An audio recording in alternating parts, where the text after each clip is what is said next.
ప్రభువు పేరట మీ అందరికీ శుభాభివందనములు. ఈరోజు మన అనుదిన వాక్య ధ్యానమైన ఎడారిలో సెలయేళ్లలోని వాక్యము. నీవు నమ్మిన ఎడల దేవుని మహిమ చూతువని నేను నీతో చెప్పలేదా అని ఆమెతో అనెను. యోహాను సువార్త 11వ అధ్యాయము 40వ వచనము. తమ ప్రభువు ఏమి చేస్తున్నాడో మరియా మార్తలకు అర్థం కాలేదు. వాళ్ళిద్దరూ అన్నారు, ప్రభువా, నువ్వు ముందుగా ఇక్కడికి వచ్చినట్టయితే మా తమ్ముడు చనిపోయి ఉండేవాడు కాడు. ఈ మాటల వెనుక వాళ్ళ అభిప్రాయం మనకు తేటతెల్లమవుతుంది. ప్రభు, ఇంత ఆలస్యం చేశావెందుకు? నువ్వు ప్రేమించిన వాళ్లను మృత్యువు కబళిస్తుంటే నిర్లక్ష్యంగా ఎలా ఉండగలిగావు?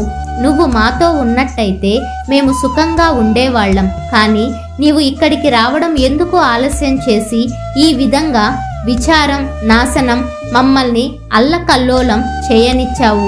సమయానికి ఎందుకు రాలేదు? ఇంకా ఇప్పుడు పరిస్థితి చెయ్యి దాటిపోయింది. మా తమ్ముడు చనిపోయి 4 రోజులైపోయింది. దీనంతటికీ సమాధానంగా యేసు ఒక గొప్ప సత్యాన్ని చెప్పాడు. నీకు అర్థం కాకపోవచ్చు గాని నువ్వు గనక నమ్మితే నీ కళ్ళారా దాన్ని చూస్తావు. తన కుమారుణ్ణి బలి ఇవ్వమని దేవుడు ఎందుకు అడిగాడో అబ్రహాముకు అర్థం కాలేదు. కానీ అతనికి నమ్మకం ఉంది. దాన్ని నిర్వర్తించి దేవుని మహిమను, తన కుమారుడు తిరిగి తనకు దక్కడాన్ని కళ్ళారా చూశాడు. దేవుడు తనను అరణ్యంలో 40 సంవత్సరాలు ఎందుకు ఉంచాడో మోషేకు అర్థం కాలేదు. కానీ అతనికి నమ్మకం ఉంది. దేవుడు తనను ఇజ్రాయేలీల బానిసత్వపు చెరను విడిపించడానికి పిలిచినప్పుడు అతడు చూసి గ్రహించాడు. యోసేపుకు అర్థం కాలేదు. తన సోదరుల క్రౌర్యం, కాముకురాలైన ఒక స్త్రీ మోపిన నేరం, అన్యాయపు కారాగారవాసం, వీటన్నింటినీ భరిస్తూ తన నమ్మకాన్ని నిలుపుకున్నాడు.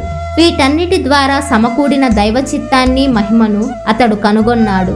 యాకోబుకు తన ముద్దుల కుమారుడైన యోసేపును దేవుడు తన నుండి ఎందుకు దూరం చేశాడో అర్థం కాలేదు.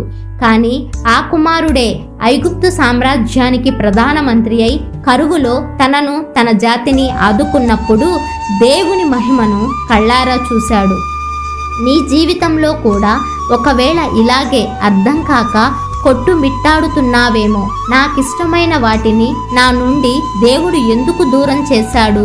బాధలు నన్నెందుకు తరుముతున్నాయి? దేవుడు నన్ను ఈ వంకర దారుల గుండా ఎందుకు నడిపిస్తున్నాడు?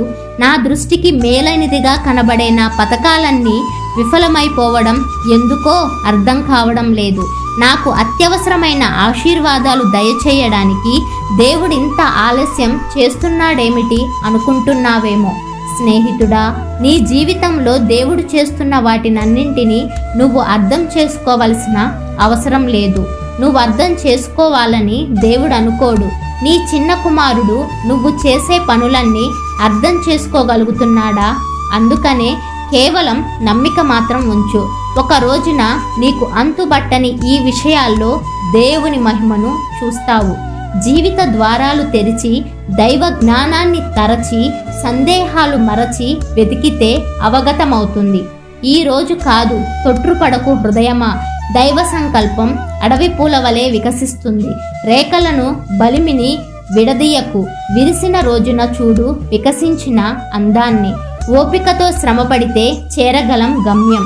అలసిన పాదాలకు విశ్రాంతి దొరికేను. దైవ జ్ఞానపు తీరు అవగతమయ్యేను. సమస్తము తెలిసినవాడు ఆ దేవుడే.